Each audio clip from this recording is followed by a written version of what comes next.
Olá, paz e bem, sejam bem-vindos a mais uma reflexão do blog O Espírito de São Francisco de Assis nas Fontes Franciscanas. Nós estamos, neste momento, refletindo sobre a admoestação 3, que leva o título de Da Perfeita Obediência.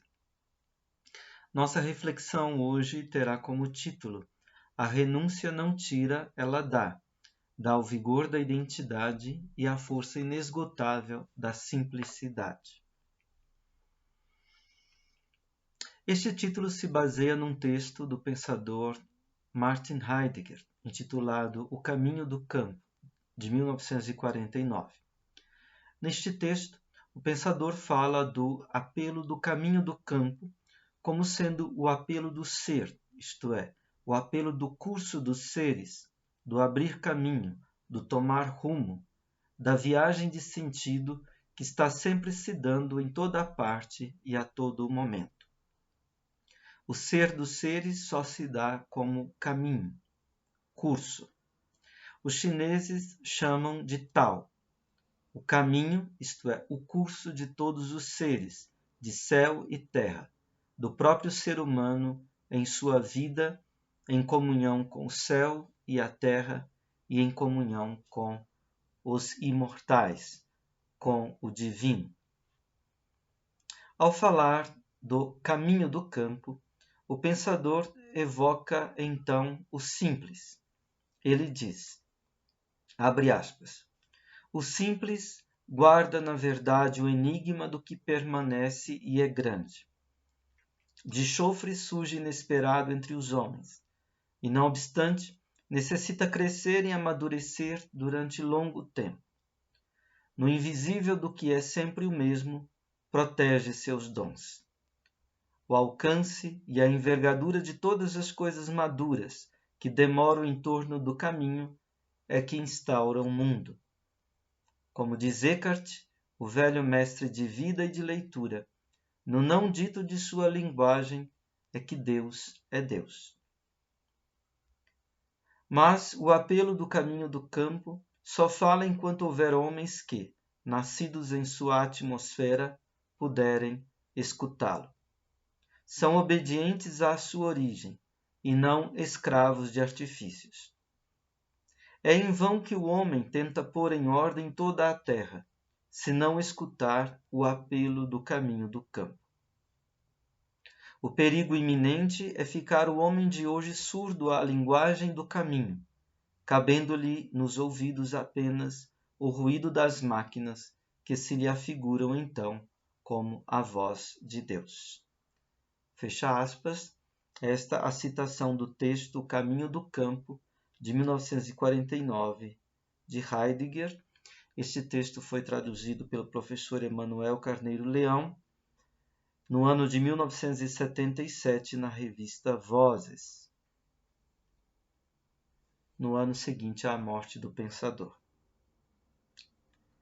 Pois bem, neste mesmo texto, o pensador fala da dissipação em que vive o homem destes nossos tempos. Diz que aqueles que conhecem o simples são cada vez mais raros, mas que são eles os que amam a liberdade e os que suplantam as aflições do tempo presente com uma última jovialidade, com uma jovialidade sábia, com um saber jovial que é serenidade. E diz, a serenidade sábia é uma abertura para o eterno.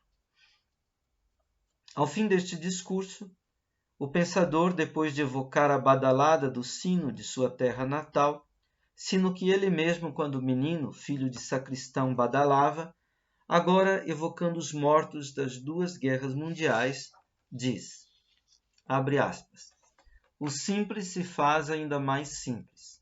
O sempre o mesmo provoca estranheza e liberta.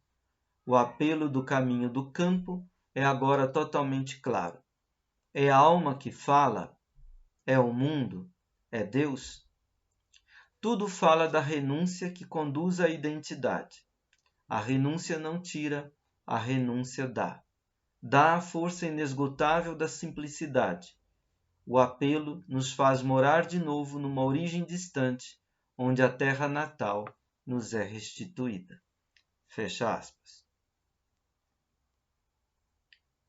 O Frei Hermógenes Harada, nos seus fragmentos de reflexões fenomenológicas coletados no livro Iniciação à Filosofia, publicado pela editora Daimon, comenta este texto de Martin Heidegger. Ali, Harada fala da dificuldade da leitura deste texto, a qual nos é trazida sobretudo porque hoje nós ouvimos e vemos e lemos tudo à luz da relação sujeito-objeto. E o que está sendo dito neste texto não pode ser ouvido e compreendido a partir desta relação. Habitar na paisagem do simples se torna assim coisa rara para nós, homens que tudo processam em termos de objetividade e subjetividade. Tal processamento constante se deixa evocar com a expressão desertificação do niilismo. Neste contexto, o ver simples do simples é coisa muito rara. Mas quem tem ouvidos para o apelo do caminho do ser, que é o apelo do simples, certamente quem guarda as fontes em meio ao assolar e desolar deste deserto de nossa época. Tendo esta reflexão como plano de fundo, vamos agora ler a admoestação terceira dos escritos de São Francisco de Assis, que recebeu o título de De Perfecta Obediência, da obediência perfeita.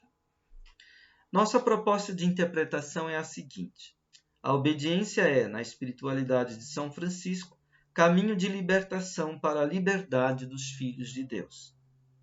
A renúncia que ela comporta é, assim, condução à identidade e doação da força inesgotável da simplicidade. A renúncia concede, assim, alegria, isto é, a jovialidade sábia ou a sabedoria jovial, que é serenidade, paz. No seu texto, Heidegger evoca Mestre Eckhart como o mestre de vida e de leitura. Lebenmeister e Lesemeister, como Mestre Eckhart fora conhecido entre os seus discípulos, entre os seus alunos, que alcançou e ensinou algo desta sabedoria jovial. Num outro texto da mesma época, um texto sobre a serenidade, Heidegger menciona as admoestações de Mestre Eckhart, onde o dominicano fala da pobreza do espírito como abertura de caminho para esta serenidade, que é concedida com o saber jovial ou a jovialidade sábia dos que conhecem o simples. Nossa hipótese de trabalho é a seguinte: São Francisco de Assis foi alguém que tinha a mais alta ciência deste saber jovial e a mais alta experiência desta jovialidade sábia. Suas admoestações são, assim, para nós, homens do deserto do niilismo, salutares e salutíferas, pois nos abrem o acesso às fontes do vigor da vida e serenidade. A admoestação terceira recebeu o título de Da Perfeita Obediência. Para falar da perfeita obediência, Francisco começa falando da verdadeira obediência e da caritativa obediência. Mas antes de tudo, ele menciona 2 ditos do Senhor concernentes à renúncia. Antes, porém, de avançarmos, é preciso recordar 3 pontos para a nossa consideração. Primeiro, este é um texto espiritual, religioso, cristão, dirigido a frades, antes de tudo. Assim, a obediência aqui tem um sentido espiritual, religioso, cristão.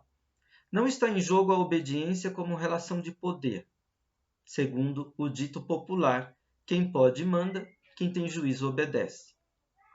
Não é isto que está em jogo. Trata-se de obediência como virtude, isto é, vigor do espírito, isto é, como vida da vida, como iluminação do saber jovial, da jovialidade sábia. Em jogo está o aprender a via da obediência como tal vigor do espírito.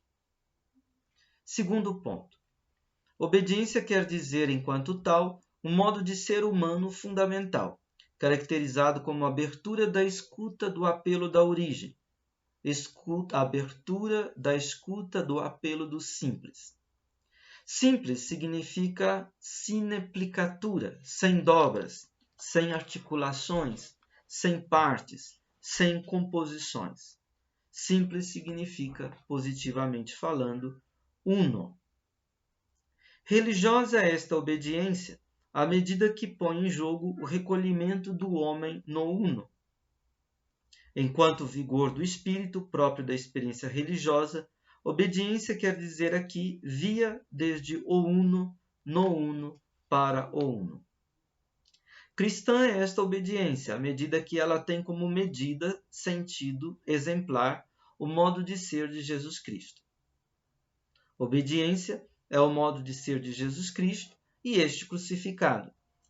É pela obediência da cruz que ele fez a ligação de céu e terra, dos humanos mortais com o divino, melhor com a deidade do Pai, princípio sem princípio, origem de todo o ser e de toda a vida.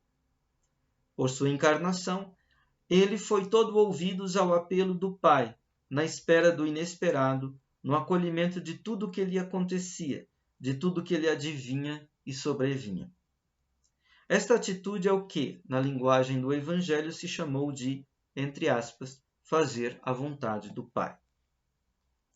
A obediência de que fala o Evangelho é, pois, a obediência da fé. Jesus Cristo crucificado é o principiador e o consumador da fé. Esta obediência espiritual, religiosa, cristã, é assim discipular e filial. É a atitude constante de pertencimento ao encontro. Obediência é aqui, em última instância, uma questão de amor, de escuta no e em favor do pertencimento ao outro, sobretudo ao radical outro da fé, o não outro, o Deus divino do encontro, a que Jesus chamava de Abá, Pai. Terceiro ponto. A admoestação trata da perfeita obediência. O caráter do perfeito aqui, porém, não tem nada de estático, não tem nada a ver com um padrão, com uma imitação reduzida a mero decalque de um modo de comportamento de outro, externo. Nas palavras de Frei Hermógenes Harada, abre aspas, perfeito para o medieval não é o perfeitinho, mas aquilo que foi limado pela realidade, que foi bem experimentado e chegou ao ponto. Perfeito é sempre uma história, não um estado. Obediência perfeita, portanto, significa atitude de ausculta amadurecida, bem trabalhada, que ficou no ponto. Fecha aspas. Tendo em mente estes 3 pontos como plano de fundo, podemos agora ouvir a abertura da admoestação terceira. Quem não renunciar a tudo que possui, não pode ser meu discípulo. E, quem quiser salvar sua alma, perdê-la-á. Os 2 ditos do Senhor, com os quais Francisco abre a terceira admoestação. Seguimos comentando. Em se tratando de obediência discipular, a palavra, o dito do Mestre, é princípio. Os ditos do Senhor são a autoridade. A palavra autoridade aqui, porém, não tem a ver com poder de dominação. Tem antes a ver com vigor que aumenta, que faz crescer no caminho a claridade da verdade, a iluminação da sabedoria, bem como a vitalidade da vida. Para o cristão, o discípulo de Jesus Cristo, os seus ditos têm este caráter de autoridade.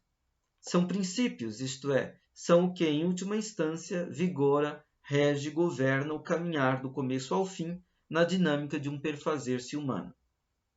Em todo o seu fazer ou deixar, em todo o seu perfazer-se, o discípulo cristão se mede com os ditos deste mestre. Se entendermos espiritualidade como arte, como ciência, e é assim que os medievais entendem, todo o operar e todo o saber que o orienta deve se ater aos princípios. A espiritualidade é arte, no sentido do saber perfazer-se do humano. Trata-se do saber fazer o próprio ser e de ser o próprio fazer em todo o operar. Espiritualidade é arte, pois nela o humano se produz, isto é, se perfaz, se consuma a si mesmo através de suas obras, de suas operações, de suas ações e omissões, num processo de libertação para a liberdade da verdade. A arte é uma ciência, isto é, uma compreensão, mas é uma compreensão que cresce com o próprio fazer. Neste saber, a experiência tem muita importância, mas o humano não pode confiar somente na sua experiência. Ele tem que se ater à compreensão dos princípios. A arte e a ciência da espiritualidade só de fato se realizam quando o discípulo emprega os princípios no a cada vez de cada experiência.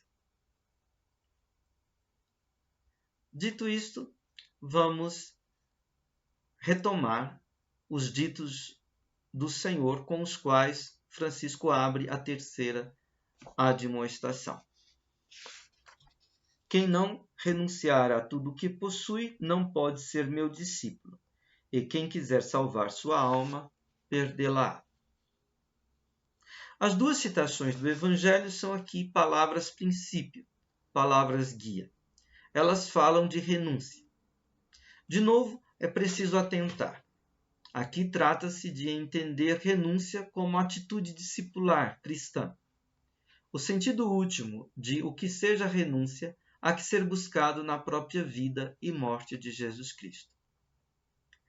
Entretanto, antes de entrar propriamente neste núcleo essencial da renúncia cristã, isto é, evangélica, crística, é preciso que resgatemos um pouco o sentido da palavra renúncia.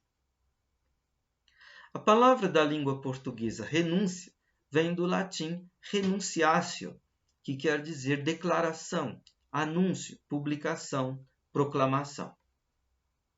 O verbo latino é renunciare, anunciar em resposta a, proclamar, por exemplo, o resultado de uma eleição. Só em sentido derivado é que significa anunciar a retirada de, revogar, abandonar e desdizer. Um sentido semelhante é colhido em uma língua não latina, o alemão. O verbo em alemão é verzeichnen. Este verbo significa comumente desculpar, relevar. No uso antigo, significa, porém, abdicar de uma coisa, renunciar. O verbo, porém, dá a entender uma intensificação do mostrar. Renunciar é dizer, no sentido de mostrar e anunciar. É a mesma palavra que o latino dicere, dizer, no sentido de mostrar, e o grego deiknumi, mostrar, fazer ver, indicar, fazer conhecer, revelar, explicar, denunciar, designar, demonstrar, provar. Verzeichen, como zeichen e zeigen, está, pois, na esfera do dizer. Em alemão, temos o verbo sagen, dizer, no sentido de deixar ver em mostrando. Primitivamente, sagen, de onde vem sage, a saga. Bom, tudo isso pode parecer um pouco difícil de se seguir, essas análises linguísticas, mas vamos perguntar, o que se resume de tudo isto sobre o que é renunciar? Podemos resumir. Renunciar é reanunciar. A renúncia não é mero abandono, abdicação, não é mera perda. A renúncia é uma resposta de reanúncio. Renúncia é prontidão para um relacionamento positivo com aquilo que interpela, chama. A negação da renúncia não é mera negação, mas abnegação. Isto é, uma negação que se abre para um relacionamento mais originário. Daí a alegria da renúncia, de que fala as parábolas evangélicas da pérola encontrada e do tesouro escondido no campo. Ou de que falam as fontes franciscanas, por exemplo, no Fioreto, que conta a conversão de Frei Bernardo, primeiro companheiro de São Francisco. Não há tristeza na renúncia. Se há tristeza, é no aprender a renunciar. o que significa sempre a necessidade de um desprendimento e de uma transformação, de uma mudança da mente, para entrar na positividade daquilo a que a renúncia abre acesso. Renunciar não é só negar-se à reivindicação de algo, recusar alguma coisa. Renunciar é um voltar-se positivamente para aquilo a que se responde e se entrega como que importa, como valor, o tesouro do coração. A renúncia não tira, ela dá o vigor da nova identidade. Ela abre caminho para o inesgotável da simplicidade. A renúncia se dá como travessia, passagem de uma identidade inválida, porque invalidada, para uma nova identidade e seu vigor. A renúncia, como anúncio, proclamação, diz aquilo que é o tesouro do coração. O humano é sempre, em última instância, aquilo que ele ama e como ele ama. A renúncia diz, proclama, portanto, o que é, quem é um ser humano, a partir de seu amor. Por isso, na renúncia está em jogo um testemunho, uma confissão, um louvor. A renúncia se cumpre, portanto, como o canto de uma saga. Ela é sonância e ressonância, percussão e repercussão de um encontro. São Francisco, evocando a dinâmica da renúncia, menciona, pois, os dois ditos do Senhor. Quem não renunciar a tudo que possui, não pode ser meu discípulo. E quem quiser salvar sua alma, perdê-la. Frei Hermógenes Harada captou bem o sentido da renúncia ao interpretar estes dois ditos do Senhor no horizonte de compreensão do discipulado cristão, expondo assim, abre aspas, quem não renuncia a tudo que possui não pode ser meu discípulo. A renúncia é uma estrutura da afeição e indica relacionamento de discípulo. Não é sacrifício, mas condição para ser novo em Jesus Cristo.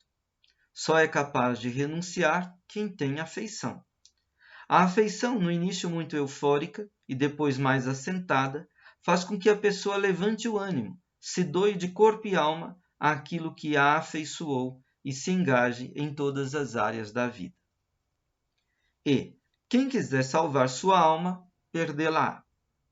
Alma é o âmago, aquilo que almeja o viver, aquilo que nos é mais caro, sem o qual não somos mais nós mesmos. É como dizer que fora do seguimento de Jesus Cristo não há mais alma. Minha identidade é seguir a Ele. Nele empato tudo o que sou, tudo o que tenho de mais precioso. Fecha aspas.